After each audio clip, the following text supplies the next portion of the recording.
Assalamu alaikum. My name is Mohammad Ali Raza and welcome to my YouTube channel CONCEPTO Chemistry. You can also search with Ali Raza Bajwa. इस channel पर आपको first और second chemistry की lecture जो है वो आपको मिल सकते हैं। तो अगर आप YouTube पर अली रज़ा बाजवा भी टाइप करेंगे तो आपको मेरा चैनल का जो मेन पेज है वो आपको शो अप हो जाएगा। ठीक है, तो today I will discuss about the van der Waals pressure correction chapter 3 first year chemistry. So let's start. First जो पॉइंट है वो क्या है जी, why need of pressure correction. कहते हैं हमें प्रेशर करेक्शन की ज़रूरत क्यों महसूस आई, क्योंकि इसकी ज़रूरत हमें इसलिए महसूस आई कि जो रियल गैसेस केस में ना product of pressure and volume मतलब बॉयज़ लॉ का जो रिलेशन है वो कांस्टेंट नहीं आ रहा था। आइडियल गैसेस के केस में तो कांस्टेंट आ रहा था, मतलब आइडियल गैसेस में अगर प्रेशर बढ़ाते थे तो वॉल्यूम कम होता था तो प्रोडक्ट कांस्टेंट आ रहा था।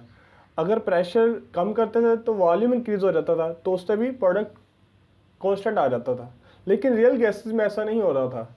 अगर वो प्रेशर एक प्रॉपर प्रोपोर्शन से बढ़ाते थे तो वॉल्यूम उस प्रोपोर्शन से कम नहीं हो रहा था। तो इसलिए उन्होंने प्रेशर करेक्शन की टर्म को वैन डर वाल ने इंट्रोड्यूस करवाया। ठीक है, as for real gases product of pressure and volume is not constant, so in order to find the term according to which product of pressure and volume will be constant. ठीक है, तो इस relation को हमने find करना है जिसमें product of pressure और वॉल्यूम जो है कांस्टेंट आए। अब नेक्स्ट जो पॉइंट है वो है जी collision of molecules in centre of फेजल। जैसा कि आप जानते हैं कि जो मॉलिक्यूल्स हैं गैस के वो रैंडम मोशन में मूव करते रहते हैं क्योंकि उन पर फोर्सेस ऑफ फ्रैक्शन कम होती हैं, तो इसलिए वो जहां उनका दिल करता है उधर वो मूव करते हैं।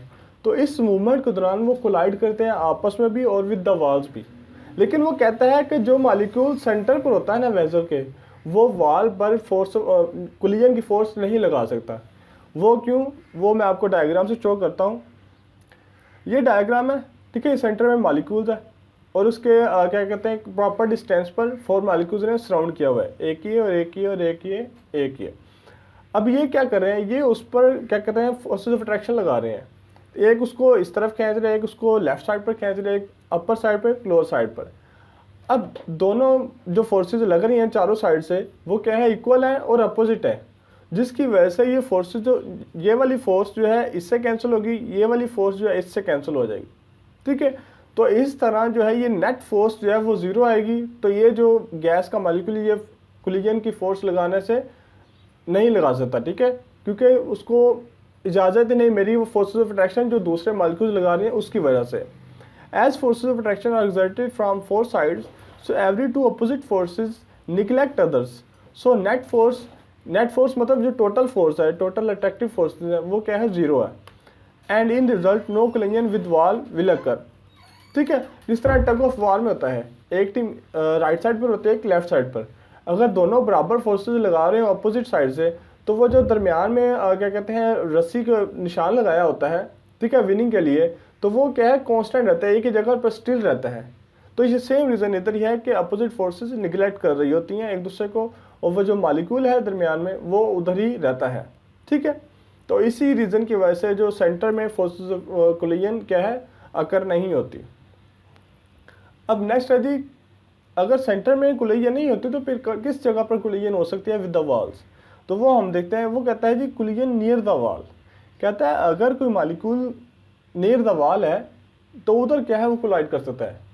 अब लेट्स सपोज ये वॉल है, ये एक मॉलिक्यूल है, अब इधर कोई मॉलिक्यूल नहीं है, एक इस साइड पर मॉलिक्यूल है, एक इस साइड पर, एक इस साइड पर। ठीक है, मतलब उसको बैक से 3 फोर्सेस ऑफ अट्रैक्शन का सामना करना पड़ रहा है लेकिन फोर्स नहीं है, तो जिसकी वजह से क्या है वो कोलिजन की फोर्स वॉल पर लगाता है। ये देखें, ये 3 फोर्सेस है ना, 2 तो आपस में कैंसिल हो जाएंगी लेकिन एक जो है उसका रिजल्ट रहेगा और उस रिजल्ट की वजह से कोलिजन फोर्स एक्ट करती है। ठीक है, as in the case 3 molecules are exerting forces, so 2 opposite are neglected, but net force is not zero. इस केस में जो नेट फोर्स है, टोटल फोर्स है वो ज़ीरो नहीं होगी, तो जिसकी वजह से क्या है कोलिजन अकर होगी। ये मैंने इस मॉलिक्यूल को ए का नाम दिया और ये जो है ये बी मॉलिक्यूल्स के नाम से मैंने शो करवाई है। ठीक है, अच्छा अब जो नेक्स्ट पॉइंट है वो क्या है जी, रिलेशनशिप। हमने रिलेशनशिप किसके लिए फाइंड करना है, प्रेशर के लिए। अब एक मॉलिक्यूल्स ने जो कोलिजन लगाई है वॉल पर, हमने वो डिटरमाइन करना है कि वो प्रेशर कितना है। ठीक है, तो उसके लिए रिलेशनशिप है, वो क्या रिलेशनशिप है जी, वो कहता है कि let's suppose the pressure exerted is shown as P. कहता है कि जो प्रेशर उसने वॉल पर लगाया है वो लेट्स सपोज के पी है, और एक्चुअल और आइडियल प्रेशर जो मतलब जो मैक्सिमम वो लगा सकता था वो क्या है, पी आई, और प्रेशर लेसेंड इज पी प्राइम। अब प्रेशर लेसेंड क्या है? अब प्रेशर लेसेंड वो प्रेशर है जो कि अट्रैक्टिव फोर्सेस पर काबू पाने के लिए यूज़ होगा। ठीक है, तो इसका मतलब क्या है कि जो उसने प्रेशर लगाया ना वो कितना होगा कि उसका जो प्रेशर लगाया है या टोटल प्रेशर, उसमें से वो प्रेशर माइनस करेंगे जो अट्रैक्टिव फोर्सेस पर काबू पाने के लिए यूज़ होगा। तो इसका रिलेशन क्या बन जाएगा, ये आपके पास रिलेशन आ जाएगा, ये प्रेशर एक्सर्टेड है, ये पी आई मैक्सिमम प्रेशर है, माइनस पी प्राइम जो प्रेशर अट्रैक्टिव फोर्सेस पर काबू पाने के लिए यूज़ होगा, उसको हम टोटल में से माइनस कर देंगे तो हमारे पास प्रेशर एक्सर्टेड आ जाएगा। अब अगर मैं चाहूँ कि ये पी आई जो है ये मैंने डिटरमाइन करना है, तो ये मैं कैसे डिटरमाइन कर सकता हूँ? ये इस रिलेशन से डिटरमाइन कर सकते हैं। इस पी प्राइम को मैं इस साइड पर ले जाऊँगा तो ये रिलेशन बन जाएगा पी प्लस पी प्राइम, तो इससे हमारे पास क्या आ जाएगा, एक्चुअल प्रेशर। ये उसी वक्त होगा जब आपके पास प्रेशर एक्सर्टेड और पी प्राइम की वैल्यू होगी।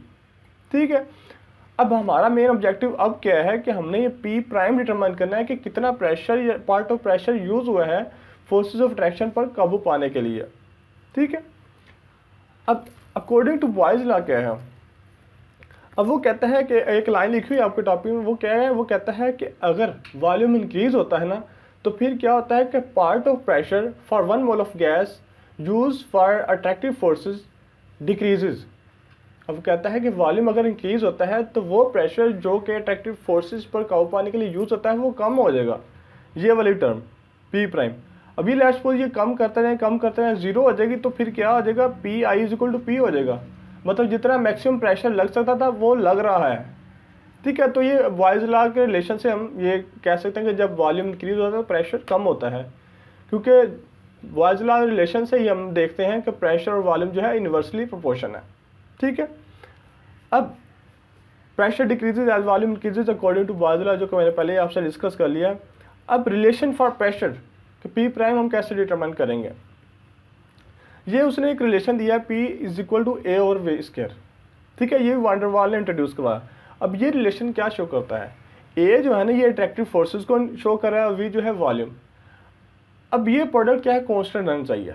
अब कांस्टेंट किस कब होगा, वो उस वक्त होगा कि अगर एक टर्म इंक्रीज करती है तो दूसरी उसी रिलेशन से उसी प्रोपोर्शन से कम होगी, ताकि वो प्रोडक्ट क्या है, कांस्टेंट आए। ठीक है, अब लेट्स ये देखें, जिस तरह अगर ए जो है ना अट्रैक्टिव फोर्सेस इंक्रीज होती हैं तो वॉल्यूम को डिक्रीज होना पड़ेगा ताकि वो प्रोडक्ट क्या है, कांस्टेंट रहे। ठीक है, तो ये आज का बहुत ही इंपॉर्टेंट टॉपिक था, pressure correction of van der Waals. So stay tuned and stay happy. Thank you.